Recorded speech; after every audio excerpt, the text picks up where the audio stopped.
बिस्मिल्लाहिर्रहमानिर्रहीम।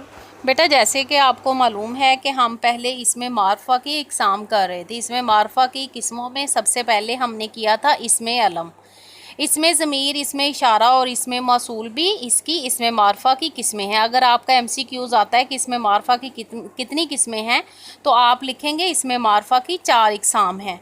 ठीक है, आज हम करने जा रहे हैं इसमें ज़मीर, इसमें इशारा और इसमें मौसूल। सबसे पहले मैं आपको इसमें ज़मीर के मुतालिक बता दूं कि इसमें ज़मीर क्या है। वो इसम है जो किसी दूसरे इसम की जगह इस्तेमाल किया जाए, जैसे नदीम आया, इसने सबक पढ़ाया और वो चला गया। इसमें इस और वो दोनों ज़मीरें हैं जो नदीम की जगह इस्तेमाल हुई हैं। ज़मीर अब किसे कहेंगे, आपको समझ आ गई होगी कि वो और उस, यानी इसम की जगह पे जिसका इस्तेमाल किया जाता है। इसके लिए मैं आपको एक मिसाल देती हूँ। जैसे मैं आपको एक कहानी बता रही हूँ। साद एक अच्छा बच्चा है। वो सुबह सवेरे उठा, उसने खाना खाया, नाश्ता किया और वो स्कूल चला गया। अगर मैं यहाँ पे ये कहूँ कि साद एक अच्छा बच्चा है, साद स्कूल जाता है, साद इतने बजे उठता है, साद खाना खाता है, साद स्कूल जाता है, तो मेरे ख़्याल में ये हमारा जो लफ्ज़ है, हमारा जो पैराग्राफ है वो सही नहीं है। बल्कि सही जो हमारा होगा वो किस तरह से होगा कि मैंने एक दफ़ा तो बता दिया, उस शख्सियत के बारे में बता दिया जिसका मैं बयान कर रही हूँ। अब उसके जगह पे मैं वो उसका इस्तेमाल कर रही हूँ, तो ये इसमें ज़मीर है, यानी नाम की बजाय उसका वो और उसको बयान कर देना इसमें ज़मीर कहलाता है। इसमें मौसूल। अब तीसरी जो है इसमें मारफा की किस्म, वो कौन सी है? इसमें मौसूल। ये बहुत आसान है। वो इसम है जिसे किसी जुमले के साथ लगाए बगैर इसके मानी समझ में ना आए। यानी अगर ये किसी के साथ इसम नहीं लगता तो हमें उसके मानी जो हैं बिल्कुल भी समझ नहीं आते। यानी ये ख़ुद कोई मानी नहीं रखता, बल्कि इसको किसी के साथ लगाते हैं तो फिर ही ये मानी देता है।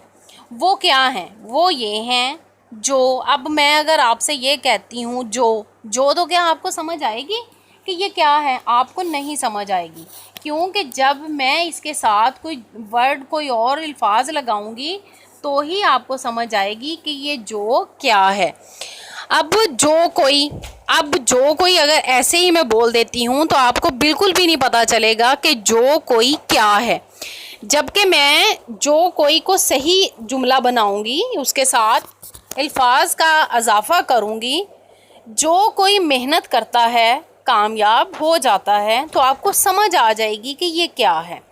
ये इसमें मौसूल है जिसकी समझ हमें नहीं आती, लेकिन जब हम उसको जुमले में इस्तेमाल कर देते हैं, अल्फाज का इजाफा कर देते हैं, तो समझ आ जाती है। जो कोई मेहनत करता है वो कामयाब हो जाता है। अब लफ्ज़ जिस, ये इसमें मौसूल है। अब जिसने मेहनत की वो कामयाब हो गया। अब अगर मैं सिर्फ आपको जिस कह दूं, आपको पता चलेगा मैं इस क्या कहना चाह रही हूँ? आपको नहीं समझ आएगी। लेकिन अगर मैं आपको उसके साथ अल्फाज लगा देती हूँ तो आपको समझ आ जाएगी कि जिसने मेहनत की वो कामयाब हो गया। जिस, जिन्हों, जिन्हें, जो कुछ, जो चीज़ वगैरह। इसमें इशारा जैसा कि अपने नाम से ही आपको पता चल रहा है, वो इसम है जिससे किसी चीज़ की तरफ इशारा किया जाए। वो ये है, वो और ये। अब ये बात आपको पता होना चाहिए कि वो दूर की चीज़ के लिए और ये नज़दीक की चीज़ के लिए इस्तेमाल किए जाते हैं। जैसे इंग्लिश में दिस नज़दीक की चीज़ के लिए और डैट दूर की चीज़ के लिए, इसी तरह से ये भी इसी तरह से हैं। अगर पास करीब आपके पड़ी चीज़ करीब है तो आप कहेंगे ये, और अगर वो चीज़ आपसे बहुत दूर है तो आप कहेंगे वो। ये इसमें इशारा है। यहाँ पे एक बात आपको बहुत समझ होनी चाहिए या जहन नशीन कर लें कि वो और ये बतौर ज़मीर वाहिद गायब भी इस्तेमाल होते हैं। इस हालत में इन्हें ज़मीर इशारा भी कहते हैं। दोनों में फ़र्क ये है कि जब वो और ये इसमें इशारा के तौर पर इस्तेमाल होते हैं तो इसमें इशारा पहले और मुशार इला बाद में आता है, लेकिन ज़मीर इशारा की सूरत में इनका मुशार इला का, जिसे मुरज्जा कहा जाता है, वो और ये से पहले ज़िक्र किया जाता है। یہ بھی یاد رہے کہ اس میں ضمیر، اس میں اشارہ اور اس میں موصول کو اس میں معرفہ کی قسموں میں شمار کیا جاتا ہے، کیونکہ اس میں ضمیر، اس میں اشارہ اور اس میں موصول کو جن اسموں سے تعلق ہوتا ہے معرفہ بن جاتے ہیں۔ اب بیٹا یہ دیکھیں کہ اس میں اشارہ اور اس میں موصول میں اس میں ضمیر میں کیا فرق ہے۔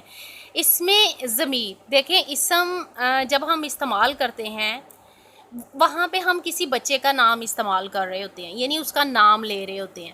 اس کے بعد جب ہم استعمال کرتے ہیں تو ہم نام نہیں کرتے، نہ وہ ہم یہ بتاتے ہیں کہ وہ لڑکا ہے، وہ لڑکی ہے، وہ تو ہم پہلے ہی بتا چکے ہیں نا اس کے بارے میں۔ ہم یہ کہتے ہیں کہ وہ سیر کرنے گیا، اس نے کھانا کھایا، وہ اسکول جاتا ہے، اس طرح سے کہتے ہیں۔ لیکن اس میں اشارہ میں ہم بتاتے ہیں کہ یہ کیا ہے، یہ وہ ہے، وہ لڑکا ہے، وہ لڑکی ہے، یہ لڑکی ہے، یہ کتاب ہے۔ یہ اس میں اشارہ اور اس میں موصول میں فرق ہے۔ تو آپ کو میرا خیال ہے کہ اس میں اشارہ اور اس میں ضمیر کی بھی سمجھ آ گئی ہوگی، کیونکہ اس میں اشارہ پڑھنے کے بعد ہر بچے کے مائنڈ میں یہ کویسچن لازمی ابھرتا ہے کہ اس میں اشارہ اور اس میں اس میں ضمیر میں کیا فرق ہے۔ اب دیکھیں، جیسا کہ آپ کو نام سے پتہ چل رہا ہے کہ اس میں ضمیر یعنی اسم کا مطلب ہوتا ہے نام، ضمیر کا مطلب ہوتا ہے نام کی جگہ پہ اس کی ضمیر کا استعمال ہونا، جیسے وہ اور اس نے۔